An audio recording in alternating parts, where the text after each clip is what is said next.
الرحيم، والصلاة والسلام على أشرف الخلق والمرسلين سيدنا محمد وعلى آله وصحبه أجمعين. نستكمل اليوم ما درسناه في الحصة السابقة. تكلمنا في الحصة السابقة عن الاتزان الكيميائي أو حالة الاتزان، وقلنا تعريف الاتزان الكيميائي هي حالة النظام عندما تتساوى سرعة التفاعل الأمامي مع سرعة العكسي، وتثبت تراكيز المواد المتفاعلة والمواد الناتجة. وأخذنا مثال على ذلك تفاعل غازي الهيدروجين والنيتروجين لتكوين غاز الأمونيا. وقلنا يحضر غاز الأمونيا بطريقة هبر تحت ضغط عالي ودرجة حرارة عالية.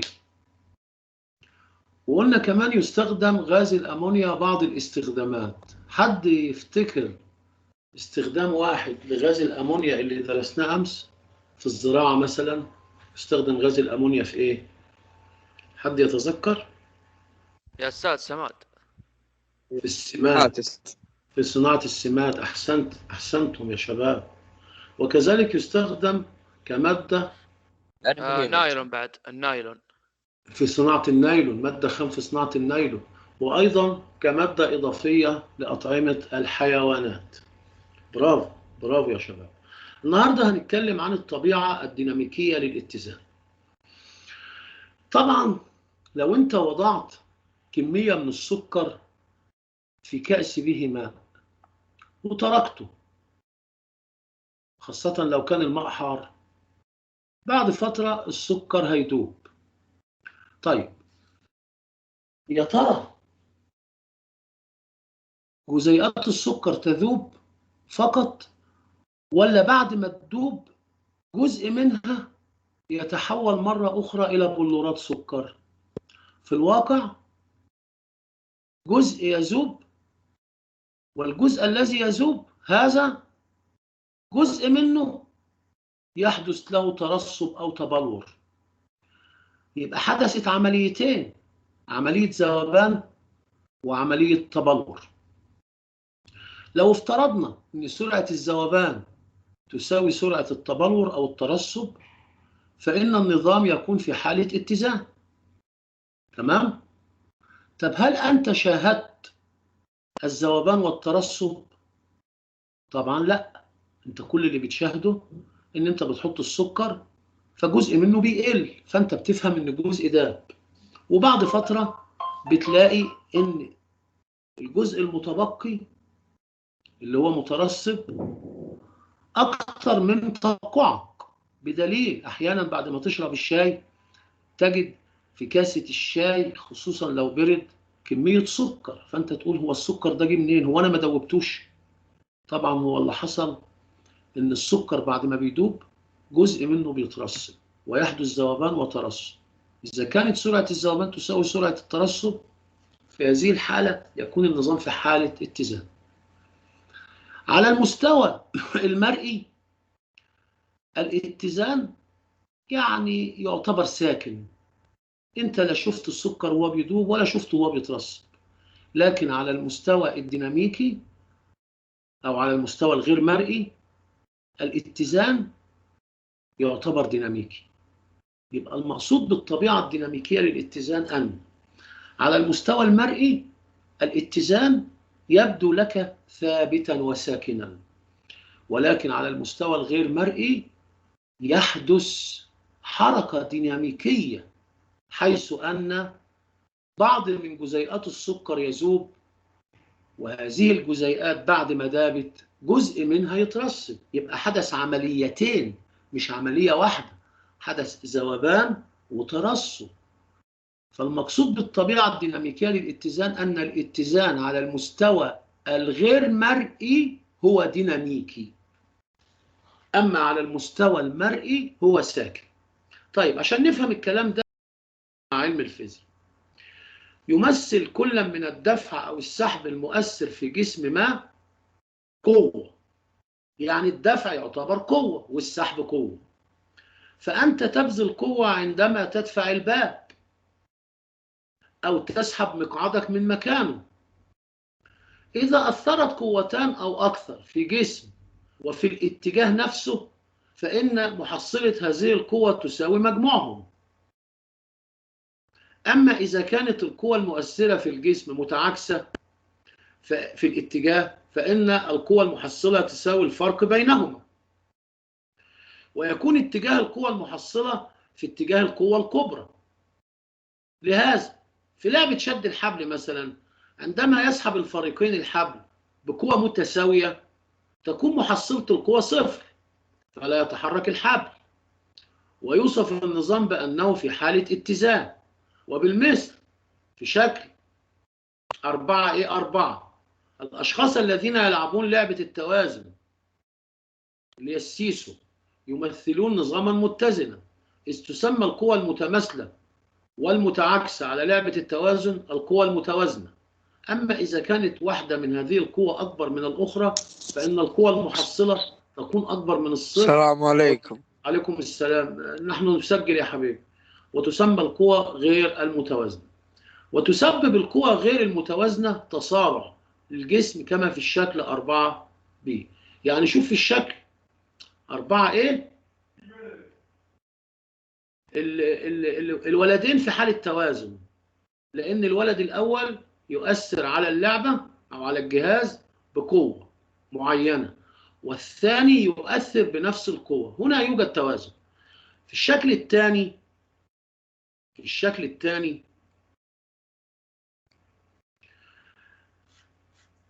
في ولد ثالث جه ودفع اللعبة الأسفل، فأصبحت كأن قوة الولد اللي على اليسار أكبر من اليمين، فحدث هنا عدم توازن.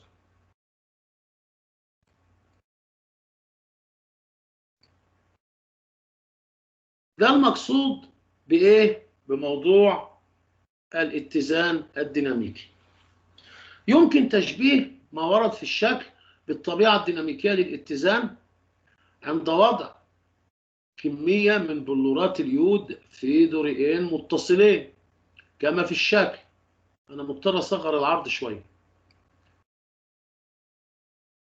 الدورق الأول كمية من اليود، وفي الدورق الثاني كمية برضه من اليود. تمام؟ نرجع تاني. قال لك عند وضع كميات متساوية من بلورات اليود في دورقين متصلين كما هو موضح في الشكل، يحتوي الدورق في الجهة اليسرى على جزيئات يود من النظير غير المشع يود اي 127، ويحتوي الدورق في الجهة اليمنى على جزيئات يود من النظير المشع اي 131.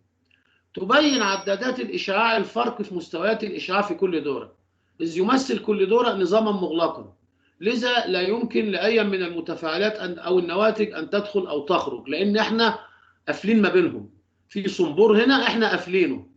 طيب نكمل كلامنا.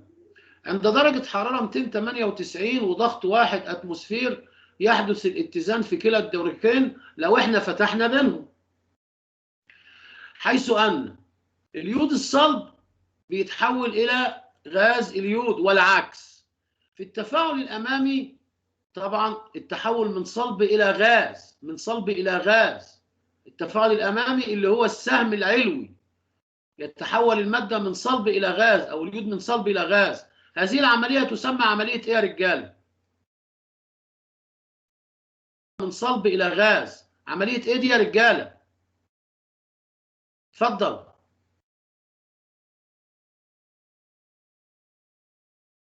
عبد الله مهدي، عبد الله العطوي،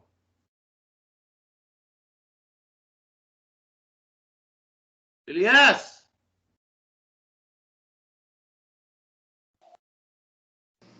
حاضر يا استاذ. الو الياس الفيس. هلا اكلم حد يرد يا شباب. الياس. اي نعم. بص يا الياس كده على الكتاب.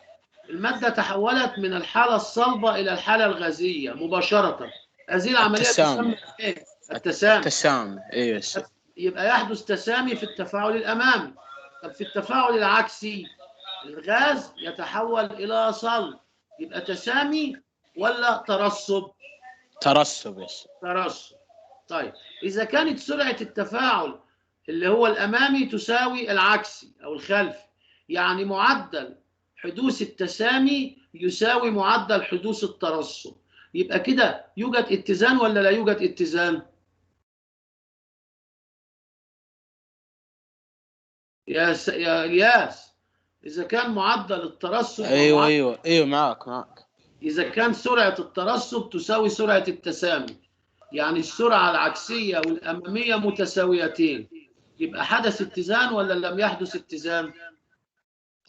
اتزان. اتزان. قال لك هنفتح المحبس، ينتقل بخار اليود بين الدرائين. بعد فترة من الزمن تشير قراءة العداد إلى وجود عدد من جزيئات اليود 131 اللي هي أصلا موجودة في اليمين هتروح في اليسار، واللي موجودة في اليسار جزء منها هيروح في الايه؟ في اليمين. يبقى على المستوى الدينامي، على المستوى الغير مرئي الاتزان ديناميكي، اما على المستوى المرئي الاتزان ساكن. بعد كده هنتكلم عن تعابير الاتزان، وهناخد ايه هو قانون الاتزان الكيميائي. لعل بعض الأنظمة الكيميائية لها بعض الميل، بعض الأنظمة الكيميائية لبعض الأنظمة الكيميائية ميل قليل للتفاعل، في حين تستمر أنظمة أخرى في التفاعل حتى يكتمل. يبقى لو عندي نظام أو تفاعل حدث وتحولت المتفاعلات بأكملها إلى نواتج، يقال أن التفاعل تفاعل مكتمل ولا يحدث اتزان. لكن التفاعلات التي تحدث في الاتجاهين الأمامي والعكسي هي الذي يحدث فيها إيه؟ اتزان. وده احنا اتكلمنا عنه الحصة الماضية، قلنا الاتزان يحدث في التفاعلات العكسية فقط، أما التفاعلات التي تحدث في اتجاه واحد أو مكتملة لا يحدث فيها اتزان. قانون الاتزان الكيميائي. الكيميائيان النرويجيان كاتو ماكسيميليان جولدبرج وبيتر ويج، الاثنين دول وضعوا قانون اسمه قانون الاتزان الكيميائي. بينص على ايه؟ عند درجة حرارة معينة يمكن للتفاعل الكيميائي أن يصبح في حالة تصبح فيها نسب تراكيز المتفاعلات والنواتج ثابتة، وتكون معادلة التفاعل العامة للتفاعل الذي في حالة اتزان كما يلي: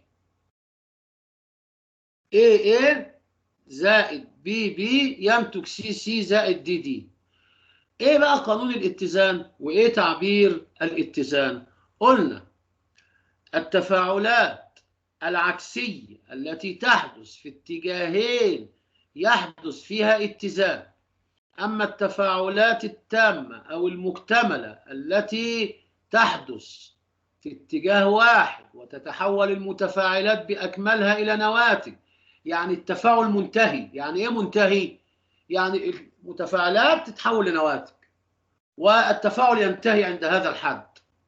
التفاعلات المكتملة أو المنتهية لا يحدث فيها اتزان، لأنها تحدث في اتجاه واحد وتتحول المتفاعلات بالكامل إلى نواتج، وبذلك هذه التفاعلات لا يحدث فيها اتزان، ولا يمكن أن نعبر عن اتزانها بتعبير معين أو بقانون معين.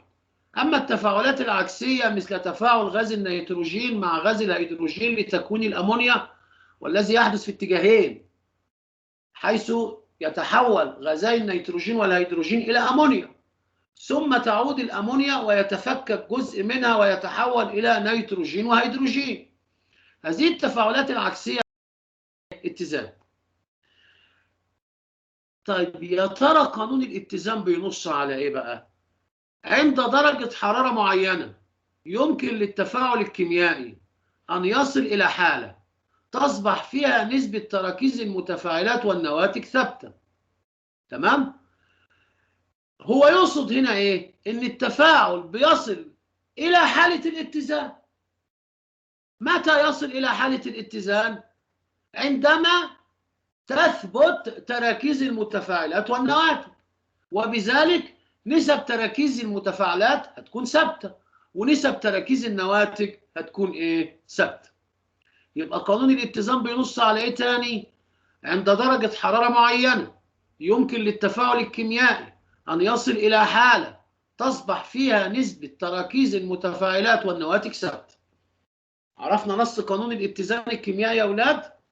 نقوله تاني. عند درجة حرارة معينة يمكن للتفاعل الكيميائي أن يصل لحالة تصبح فيها نسب تراكيز المتفاعلات والنواتج ثابتة. ناخد حد من الشباب كده يقرا لنا الجزء. أسامة البرجي. يا أسامة. أسامة. أحمد الرشيدي. انتوا فين اليوم يا هلا يا شباب؟ استاذ. مالكوا يا شباب انتوا مش معايا ليه؟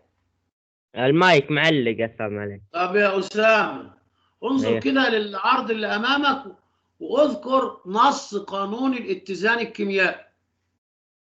تمام. قانون الاتزان الكيميائي: عند درجة حرارة معينة يمكن للتفاعل الكيميائي أن يصل إلى حالة تصبح فيها نسب تركيز المتفاعلات والنواتج ثابتة، وتكون معدلات التفاعل العامة للتفاعل الذي في حاله اتزان كما يأتي. اتفضل. بس يا أستاذ ولا أكمل كمان؟ كمل الحتة المظللة الأخيرة. A زائد بي يساوي سي زائد. برافو عليك. مين اللي وضع قانون الاتزان يا أولاد؟ قلنا النرويجيان ماكسيميليان وبيترويك. طبعا الاسم الأولاني اسمه كاتو ماكسيميليان جولدبرج. كل ده اسمه اسم أبوه كاتو ماكسيميليان جولدبرج. طب والعالم الثاني أو الكيميائي الثاني بيتر ويك. يبقى هما اثنين، ممكن نقول ماكسيميليان وويك. على اساس ماكسيميليان كده احنا خدنا الاول وويك خدنا الثاني. ده نص قانون الاتزان. عند درجه حراره معينه يمكن للتفاعل الكيميائي ان يصل لحاله تصبح فيها نسب تراكيز المتفاعلات والنواتج ثابته. المعادله العامه اللي اسامه قالها لنا قال لك A زائد B سهم انعكاسي. لما اقول سهم انعكاسي يعني انا اقصد سهمين، C زائد D. دي المعادله العامه للتفاعل المتزن. حد فاكر ايه الفرق بين الحرف A سمول والحرف A كابيتال والبي سمول والبي كابيتال والسي سمول والسي كابيتال والدي سمول والدي كابيتال؟ حد فاكر الفرق بين الحرف السمول والحرف الكابيتال في المعادلات العامة؟ حد فاكر؟ السمول هو المعامل. سمول المعامل. احسنت. مين اللي اتكلم؟ الياس؟ احمد الرشيدي. احمد الرشيدي. احسنت. الحرف السمول معناها معامل، يعني الرقم، يعني عدد المولات. اما الحرف الكابيتال معناها المادة نفسها، المادة. قال لك حيث ان الحروف الصغيرة A وB وC وD تمثل المعاملات أو أعداد المولات للمواد المتفاعلة والناتجة، والحروف الكبيرة A وB هي المواد المتفاعلة، والحروف الكبيرة C وD هي المواد الناتجة. طب لو طبقنا قانون الاتزان الكيميائي على المعادلة، هنقسم تركيز النواتج على تركيز المتفاعلات، فهينتج عندي حاجة جديدة خالص اللي هي تعبير ثابت الاتزان. تعبير ثابت الاتزان كيف نحصل عليه؟ من المعادلة. طب كيف يتم ذلك؟ نقسم تراكيز النواتج على تراكيز المتفاعلات. طب تعبير ثابت الاتزان نفسه هل له رمز؟ نعم. تعبير ثابت الاتزان نرمز له بالرمز K، ومكتوب تحت منها حرفين E كيو. يعني ايه دي؟ كي اي كيو او كي اكوليبريم. كي اكوليبريم. يعني ايه كي اكوليبريم؟ كي اكوليبريم يعني ثابت الاتزان الكيميائي. كي اكوليبريم ترمز الى ثابت الاتزان الكيميائي. ثابت الاتزان الكيميائي. كي اكوليبريم ثابت الاتزان الكيميائي اللي هي كي ومكتوب اسفلها اي كيو. طيب ثابت الاتزان يساوي ايه؟ قال لك يساوي النسبة بين تراكيز النواتج إلى تراكيز المتفاعلات. واحد يقول لي يعني إيه النسبة؟ يعني بالبلدي كده نقسم حاصل ضرب تراكيز النواتج على حاصل ضرب تراكيز المتفاعلات. طب النواتج اللي هي مين؟ حرف السي الكبير وحرف الدي الكبير. طب عشان تبقى في صورة تركيز نكتبها داخل ايه؟ قوس مستطيل. يبقى انا خدت السي كابيتال كتبتها داخل قوس مستطيل والدي كابيتال كتبتها داخل قوس مستطيل والقوسين وضعتهم فوق شرطة التقسيم يعني في البسط. واي قوسين متجاورين في معادلة رياضية معروف انهم في حالة ضرب. يبقى انا بضرب دلوقتي تركيز المادة الناتجة سي في تركيز المادة الناتجة دي فوق شرطة الكسر. طب تحت شرطة الكسر هاخد المادة A اللي هي الحرف A كابيتال واكتبه داخل قوس مستطيل والحرف B كابيتال واكتبه داخل قوس مستطيل في المقام يعني أسفل شرطة التقسيم. يبقى أنا دلوقتي عملت نسبة وتناسب. في البسط حاصل ضرب تراكيز المواد الناتجة وفي المقام حاصل ضرب تراكيز المواد المتفاعلة. أمال إيه حكاية الحروف الصغيرة؟ إيش أسوي فيها؟ قال لك كل حرف صغير يخص مادة متفاعلة أو ناتجة ما نكتبوش داخل القوس ولكن نكتبه كأس أو كرقم علوي فوق القوس. يبقى كي اكوليبريوم هقراها بقى تساوي ايه؟ تساوي تركيز المادة الناتجة سي مرفوعا إلى أس يساوي عدد مولاتها مضروب في تركيز المادة الناتجة دي مرفوعة لأس يساوي عدد مولاتها في المعادلة الموزونة طبعا. كل هذا مقسوم على حاصل ضرب تركيز المادة المتفاعلة ايه مرفوعا لأس يساوي عدد مولاتها في المعادلة مضروب في تركيز المادة ب مرفوع لأس يساوي عدد مولاتها في المعادلة. يبقى كي اكوليبريوم نقولها بالبلدي كده النسبة بين حاصل ضرب تراكيز النواتج إلى حاصل ضرب تراكيز المتفاعلات كل من هذه التركيزات يعني مرفوع لأس يساوي عدد مولاته أو معامله في المعادلة الموزونة. هنرجع تاني نشرح من خلال الكتاب ونقول تاني تمثل المادة A داخل القوس المستطيل والمادة B داخل القوس المستطيل التراكيز المولارية للمتفاعلات. كذلك الرمز C داخل القوس المستطيل والرمز D داخل القوس المستطيل التراكيز المولارية للنواتج. تمثل الأسس A و B و C و D معاملات المعادلة الموزونة أو عدد المولات. يمثل ثابت الاتزان. إيه هو بقى ثابت الاتزان؟ نسبة التراكيز المولارية للنواتج إلى التراكيز المولارية للمتفاعلات ويرفع كل تركيز إلى أس يساوي معامله الخاص به في المعادلة الموزونة. عرفنا دلوقتي كيف يمكن كتابة تعبير ثابت الاتزان كي إيكوليبريوم للمعادلة العامة. عرفنا نعمل ايه؟ ناخد حاصل ضرب تراكيز النواتج في البسط كل تركيز مرفوع لأس يساوي معامله في المعادلة الموزونة وفي المقام حاصل ضرب تراكيز النواتج كل منها مرفوع لأس يساوي معامله في المعادلة الموزون. قبل ما اخد تعريف ثابت الاتزان انا عايز اطبق الكلام ده على معادلة كيميائية بقى، مش معادلة عامة. طبعا انتوا عرفتوا ازاي بنطبقها على المعادلة العامة. هناخد معادلة كيميائية كده بسرعة، واخدين بالكم؟ هتبقى موضحة كل حاجة. انا هضطر اجري شوية وهجيب معادلة من هنا اهي. بيقول لك ايه؟ تعبير ثابت الاتزان للتفاعلات المتجانسة. انا هدفي دلوقتي مش اتكلم عن التفاعلات المتجانسة والغير متجانسة، انا هدفي ان انا اكتب معادلة كيميائية واقول لك اكتب تعبير ثابت الاتزان. بيقول لك تنتج ملايين الاطنان من الامونيا NH3 لاستعمالها في صناعة الأسمدة والألياف الصناعية، ويمكن أن تستعمل الأمونيا منظفا منزليا، فهي مفيدة جدا في تنظيف الزجاج. وتصنع الأمونيا من عناصرها اللي هي الهيدروجين والنيتروجين باستعمال طريقة هابر. طبعا المعلومة دي انتوا عارفينها.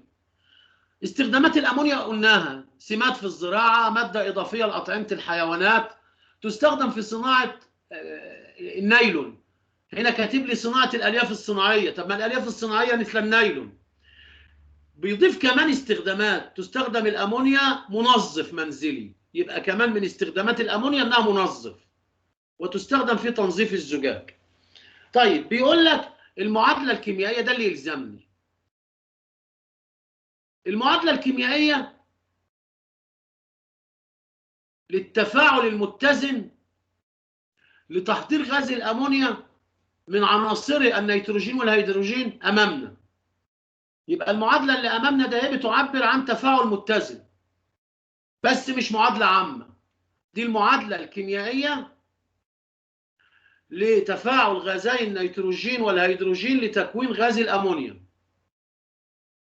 وبما أن التفاعل متزن فحطينا هنا إن سهم انعكاسي.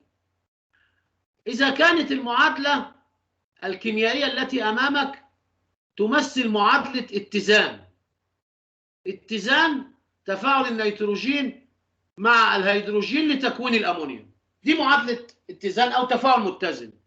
أنا عايزك تكتب تعبير ثابت الاتزان له. المطلوب إن أنت تكتب تعبير ثابت الاتزان. تعال نشوف نكتب تعبير ثابت الاتزان إزاي. هنطبق اللي اتعلمناه في المعادلة العامة. أول حاجة هنيجي في يسار الورقة ونكتب كي إكوليبريوم بالشكل ده. كي إكوليبريوم، كي إكوليبريوم، كي إكوليبريوم، ونعمل علامة تساوي، ونعمل علامة تساوي، وبعدين نعمل شرط التقسيم، نسوي شرط التقسيم، نطلع للمعادلة تاني. المواد اللي بعد السهم ده اهي 2NH3 اللي بعد السهم ده، أحمد رشيدي، أسامة معاك أحمد، المواد اللي بعد السهم، اللي بعد السهم اللي على يدك اليمين، هي المواد المتفاعلة ولا المواد الناتجة؟ الناتجة. يبقى هنكتبها فوق شرطة التقسيم ولا تحت شرطة التقسيم؟ بالبسط فوق. بالبسط فوق. طب نكتبها سايبة كده NH3 ولا نحطها داخل قوس مستطيل؟ نحطها داخل قوس ونحط الاثنين الأس. يا عسل، يا نهار أبيض، ده أنا كأني بشرح، ده أنت 100 100. NH3 طبعا هو كاتب هنا أس كام؟ أس سي، سي اللي هي 2، عوض عنها اهي. سيبك من المعادلة الأولانية السمراء دي، خليني في الحمراء عشان أجيب من الآخر على طول. زي أحمد ما قال، خدنا ال NH3 داخل قوس مستطيل، قال لك ونحط الاثنين فوق القوس، ما نحطهاش جوه القوس عشان تبقى أس. أحسنت يا حبيبي، كمل معايا يا أحمد. طب تحت السهم، ارجع بقى تحت السهم. أنا عندي هنا في اليسار مادة متفاعلة ولا مادتين؟ مادتين. يبقى هحتاج قوس ولا قوسين؟ قوسين. لكل مادة قوس. هاجي في المقام تحت شرطة التقسيم، فتحت قوس، واخد بالك، ووضعت فيه المادة الأولى اللي هي N2 وقفلت القوس. طب المادة ده هي اللي هي N معاملها كام؟ 1. يبقى هنكتب فوق القوس 1 أو ما نكتبش، لان الواحد ما بيتكتبش، صح ولا لا؟ الواحد لا يكتب في الأس، بس انا بعرف الناس يعني اهو ما كتبوش.